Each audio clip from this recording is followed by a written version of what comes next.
Silih berganti Menteri-Menteri Prabowo bertandang ke rumah Jokowi semakin memicu beragam tafsir.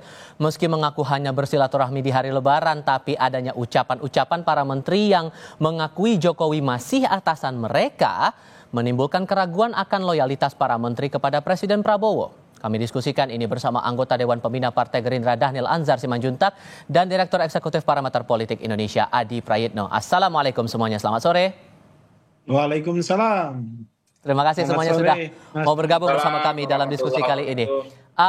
Saya mulai dari Mas Adi dulu kalau begitu. Mas Adi, sejauh cermatan Anda, banyak menteri-menteri era pemerintahan Jokowi sampai tanggal 15 kemarin, Bu Khofifah pun datang bertandang ke rumah Pak Jokowi, sampai ada diksi, oke lah, bahwa ini dianggap sebagai momen untuk silaturahmi Lebaran. Tapi sampai keluar kata Jokowi masih bos saya, itu menurut Anda tepat atau tidak?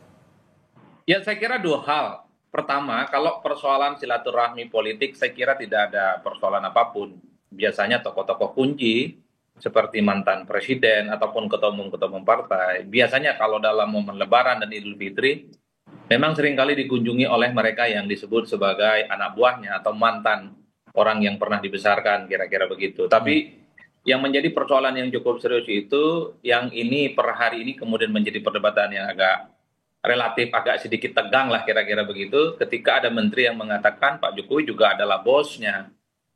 Ini adalah satu statement yang dianggap offside, itu statement yang kemudian dianggap tidak etis, karena sejatinya seorang menteri itu bosnya cuma satu, yaitu Presiden Republik Indonesia Pak Prabowo Subianto.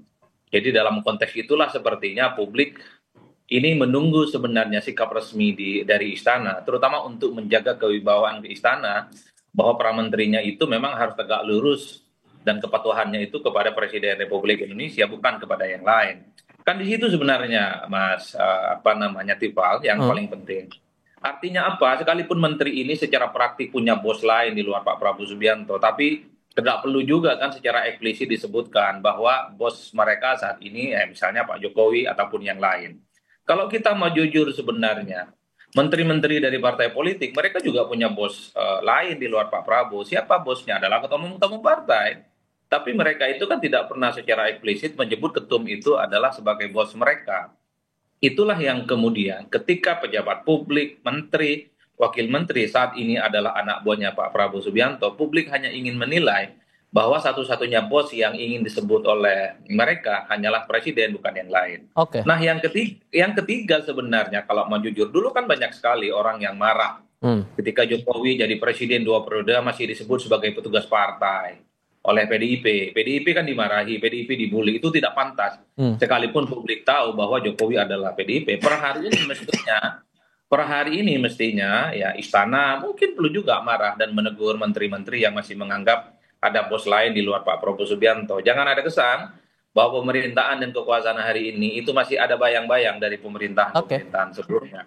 Ini yang saya kira sebut sebagai otoritas bahwa Presiden Republik Indonesia hari ini Pak Prabowo adalah the one and only yang mendapatkan mandat, di mana para anak buahnya, menteri, wakil menteri, kepala badan adalah yang kemudian tegak lurus kepadanya. Maka sejauh mana Gerindra mencermati pernyataan masih jadi bos saya Pak Jokowi itu oleh beberapa menteri? Pak Budi Gunadi bilang begitu, Pak Treng juga bilang begitu. Gimana ngeresponnya Bang Daniel? Mas Afan, pertama begini, kalau kemudian para menteri itu menghormati presiden-presiden sebelumnya, itu memang harus. Itu yang diajarkan atau dicontohkan oleh Presiden Prabowo, bahwasannya kita harus menghormati kontribusi dan peran pemimpin-pemimpin sebelum kita semuanya, dan itu juga dilakukan dan dicontohkan oleh Pak Prabowo.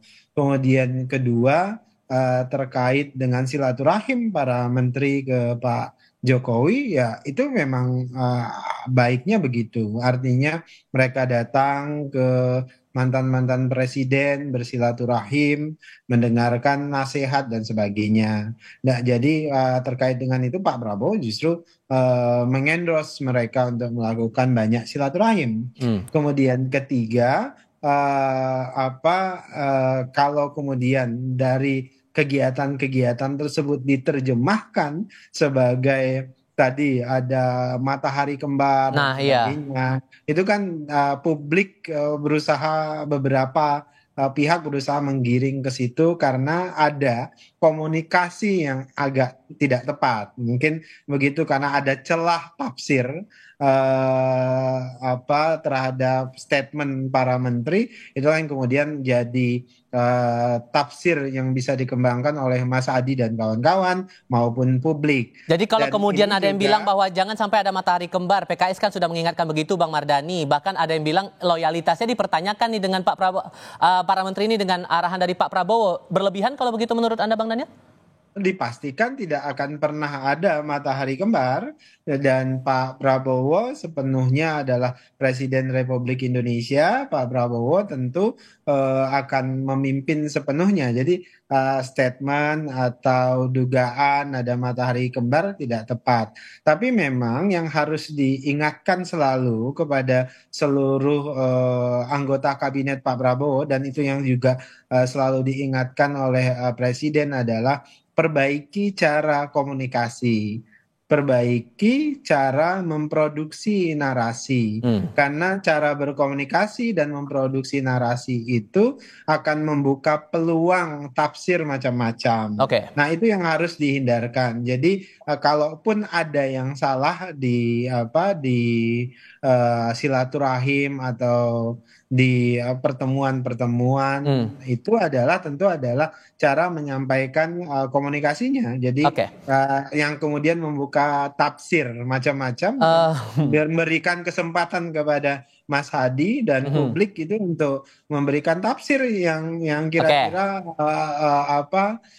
merugikan semua Pak Prabowo ataupun merugikan menteri-menteri Nah, bersangkutan. Mas Adi, nggak ada matahari kembar, loyalitas masih terjaga, gimana tuh? Ya, saya kira Bang Dhanil ini cukup hati-hati statementnya. Padahal yang ditunggu publik adalah misalnya Gerindra marah, Istana marah. Tidak sepantasnya seorang menteri itu menyebut bos lain di luar Prabowo Subianto. Betul bahwa ada bos lain ya, tapi tidak secara eksplisit mestinya itu disebutkan. Itulah yang saya sebutkan sebenarnya, Mas Tipal. Saya kira menteri-menteri dari partai mereka masih menganggap ketum mereka itu adalah bos mereka, tapi kan tidak pernah diungkapkan sebagai sebuah bos. Artinya publik memahami kok kabinet hari ini, kabinet Merah Putih itu kan hampir separuh adalah Jokowismen. Semua orang tahu, tapi kan cukup hanya ditunjukkan dengan silaturahmi, gestur tubuh, ngobrol-ngobrol tanpa harus secara tegas misalnya disebutkan bahwa Pak Jokowi masih adalah bosnya. Inilah yang saya sebutkan pejabat publik itu statement-statementnya memang harus hati-hati. Jangan sampai menimbulkan tafsir dan kegaduhan. Karena kalau mau jujur, politik kita itu kan soal persepsi. Politik itu kan soal tafsir, dan per hari ini ketika ada dua menteri mengatakan masih ada bos lain di luar Pak Prabowo Subianto, wajar kalau kemudian istilah matahari kembar ini muncul. Per hari ini itu pun juga masih kuat. Artinya apa? Dikhawatirkan perspektif semacam ini akan mengalir kemana-mana. Bukan hanya soal matahari kembar, tapi bahwa kekuasaan hari ini, pemerintah hari ini itu tidak bisa dilepaskan dari anasir-anasir dari mantan-mantan presiden sebelumnya. Efeknya Itulah jangka yang pendek saya menengah sebut. panjangnya bakal gimana menurut Anda Mas Adi? Ini soal kewibawaan sebenarnya, kewibawaan istana, kewibawaan pemerintah dan kewibawaan presiden. Janganlah para pembantu mereka masih menganggap ada bos lain di luar pemerintah. Itulah yang saya sebutkan. Kalau mau jujur kita melihat bagaimana perkembangan publik per hari ini adalah sikap misalnya teguran ataupun statement-statement yang mengingatkan kepada para menteri supaya hal-hal yang semacam itu tidak terulang, karena apapun judulnya sesuai dengan konstitusi, para menteri dan wakil menteri plus kepala badan adalah mereka sebagai pembantu presiden. Itu artinya apa? Presiden adalah the one and only, satu-satunya bos. Tidak ada bos-bos yang lain yang mestinya muncul di luar itu. Jadi di situ saja sih sebenarnya. Makanya tidak mengherankan ini istana sampai hari ini adem ayem. Saya sebenarnya termasuk berharap Bang Dhanil ini agak galak gila, supaya hal-hal yang semacam itu tidak terulang. Jangan sampai hal-hal yang sifatnya menimbulkan kegaduhan itu justru menimbulkan persepsi yang kurang baik terhadap pemerintahan ini. Karena Bang Dhanil udah senyum-senyum kayaknya mau menanggapi ini. Jadi apakah Pak Prabowo bakal menanggapi pernyataan para menteri itu? Sebenarnya sudah galak. Kalau galaknya itu adalah seperti yang disampaikan oleh Pak Prabowo kepada seluruh pejabat publik baik itu menteri, wakil menteri, kepala badan, wakil kepala badan, hati-hati dengan komunikasi publik, hati-hati ketika menyampaikan pesan, dan itu sudah diwanti-wanti oleh Pak Prabowo berulang kali. Jangan teledor memproduksi narasi. Artinya kalau kemudian diulangi, kemudian ada kesempatan tadi memunculkan tafsir dan persepsi yang macam-macam, itu tentu merugikan Pak Prabowo sebagai Presiden Republik Indonesia. Nah, Oke. jadi kalau berharap misalnya apa yang salah misalnya dari Hmm. sikap dan narasi tersebut, ya tadi itu kurang hati-hati. Dan yang jelas tentu Pak Prabowo, kemudian kami di Oke. Partai Gerindra berkeyakinan tidak ada matahari kembar, tidak ada orang yang bisa mengintervensi Presiden Republik Indonesia, dalam hal ini adalah Pak Baik. Prabowo Subianto. Kalau menurut Anda, Mas Adi, singkat saja, perlukah ada penegasan dari Pak Prabowo atas pernyataan dari para menteri ini? Ya, sekalipun bukan Pak Prabowo, saya kira adalah orang-orang istana yang sangat otoritatif, yang selama ini identik dengan presiden. Mungkin Pak Dasko, mungkin Pak Ahmad Muzani, mungkin juga adalah pimpinan-pimpinan penting yang ada di koalisi untuk mengingatkan, janganlah hal yang semacam ini terulang lagi, karena ini akan menimbulkan kontroversi dan kegaduhan. Jadi sekali lagi, kewibawaan soal pemerintahan hari ini itu kan dipertaruhkan. Jangan Oke. ada kesan masih bisa diintervensi oleh pihak-pihak lain di luar kekuasaan hari ini. Ingat, mandat presiden terpilih adalah satu-satunya orang yang kemudian sangat layak disebut sebagai bos, bukan kepada yang lainnya. Saya Oke. kira di situ, Mas Tifal. Jadi Oke. semoga Bang Dhanil bisa mendengarkan suara publik semacam ini, sehingga ada feedback, ada masukan, ya ditegurlah Bang Dhanil, supaya tidak Oke. terulang.